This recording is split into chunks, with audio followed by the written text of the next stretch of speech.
Hello, my name is Miles, and this is X Raised, where knowledge meets inspiration in the intricate dance of industry evolution. I'm back to have a conversation with a leader shaping how business evolves, adapts, and grows. He proves that leadership isn't confined to boardrooms. Sometimes it takes you to the base of a glacier. Fresh from his recent trip to New Zealand, where he conducted an audit for a new client, he joins us today with fresh insights shaped by global experience and decades of real world impact.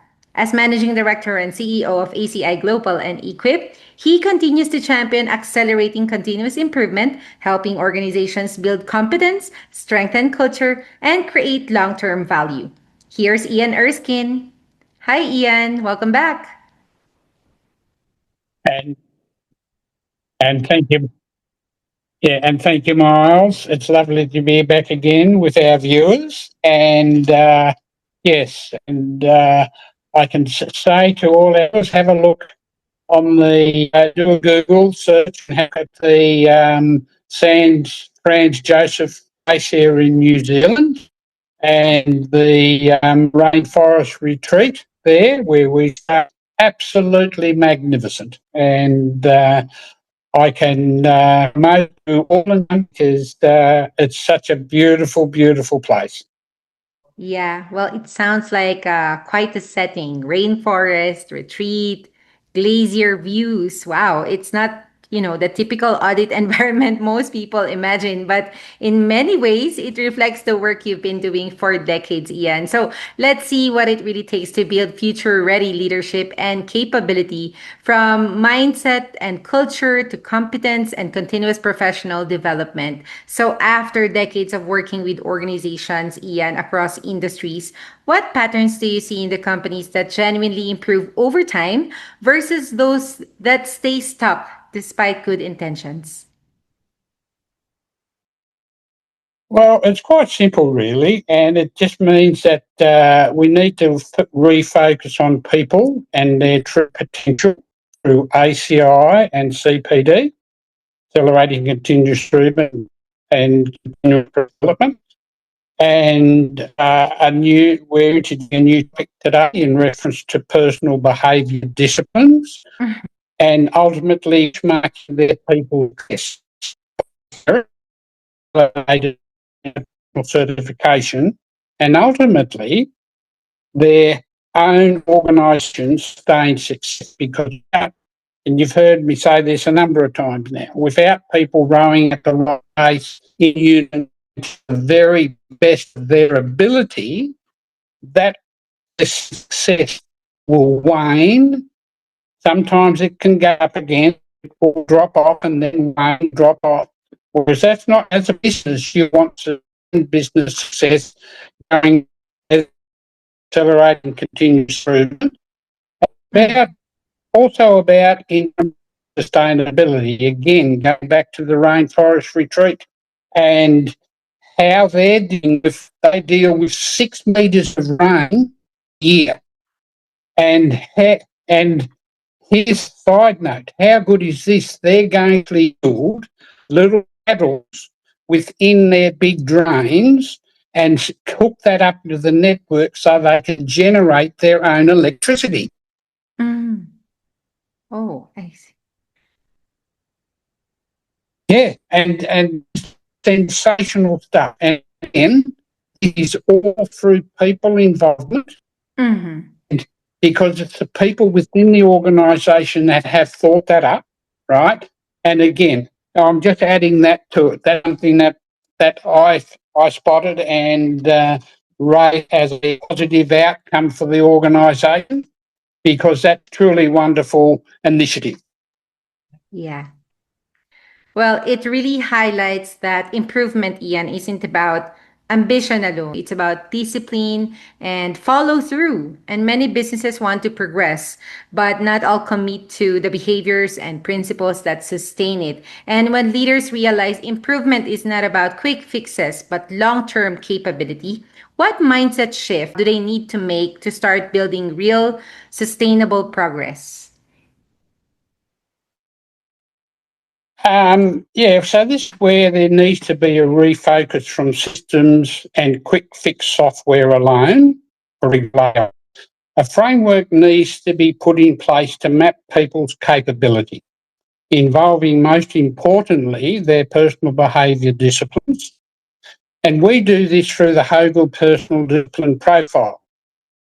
Now, let me just sort of explain. The Hogan Personal Inventory HPI contains 7. It's built on adjustment, the degree to which a person is calm and even tempered or conversely moody and volatile, ambition, the degree to which a person seems like, seeks status and values, and social ability, the degree to which a person appears talkative and socially self-confident. Has that beaming smile like yourself, okay, and things like that. Then we look at the personal processes where we talk about sensitivity, reflects social sensitiveness, prudence, concerns self-control and conscientiousness, inquisitive, to degree to which a person seems curious, adventurous and imaginative, and a learning approach, the degree to which a person enjoys academic activities and enjoys education in itself. Now, these are key criticals of personal behaviour disciplines in which we work in reference to determining a person's capability levels from 1 to 5. And we'll talk a little bit later in reference to the framework that needs to be put in to measure capability, and then it's merit and ultimately sustain success. Right. Shifting from short term wins to long term capability. It reminds me of fitness training, Ian. Real strength comes from consistency, never quick results. It has to be a long term plan. And that brings us to the heart of capability, which is people. As we all know by now, you often emphasize people as the engine of performance. What does investing in competence and capability actually look like in day to day operations, not just in strategy documents? Okay, so this can be sometimes a little bit daunting for organisations because the traditional way we measured competence was just to ensure that people attended learning programs and achievements, so forth. But to really do this effectively now, there needs to be this is CI Global's done. We've put a specific framework in place for all organisations to use.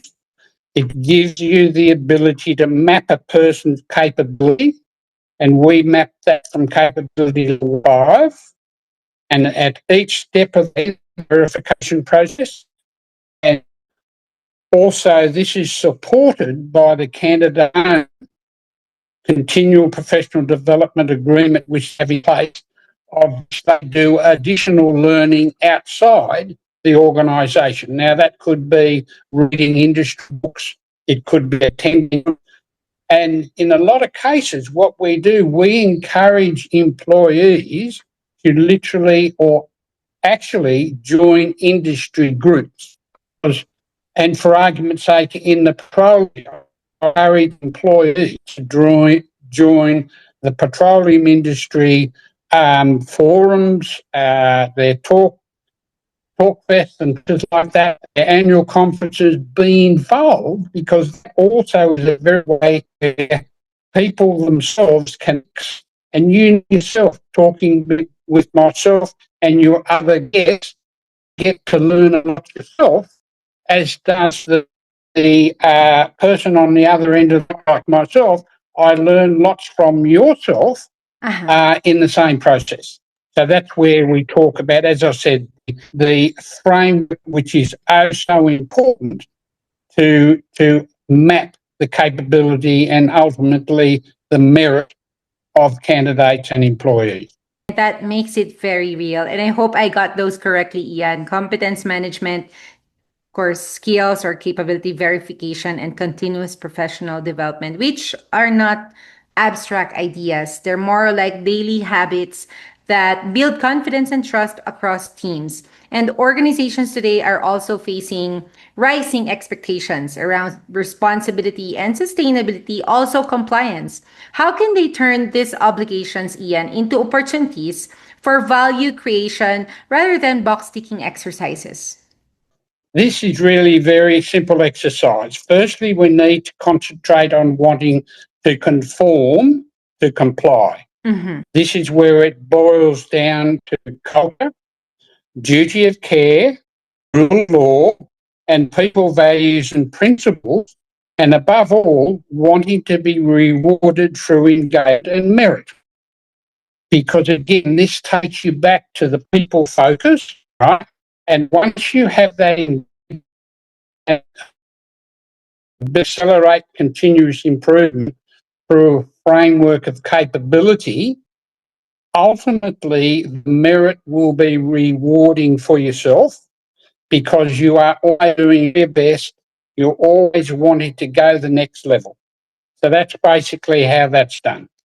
I really love that approach. I mean, the perspective of conforming to comply, because when values, principles, duty of care, and culture align with operations, I think sustainability stops being a compliance burden and it becomes a competitive advantage. So, looking ahead, the pace of change isn't slowing down. We know that. And my next question is, what do you believe future ready organizations will do differently to ensure their workplace stays competent, adaptable, and aligned with the rapidly evolving global business landscape?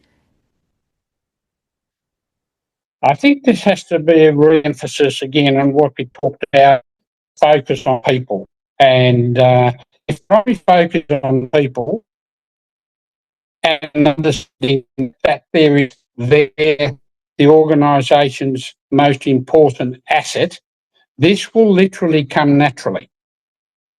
Okay. And this is where ACI can step in, and we have there will be a number of links um, during this podcast and below the summary where people can actually go onto our website and they can actually take the framework, they can take the CPD agreement and they can modify that to their own employees.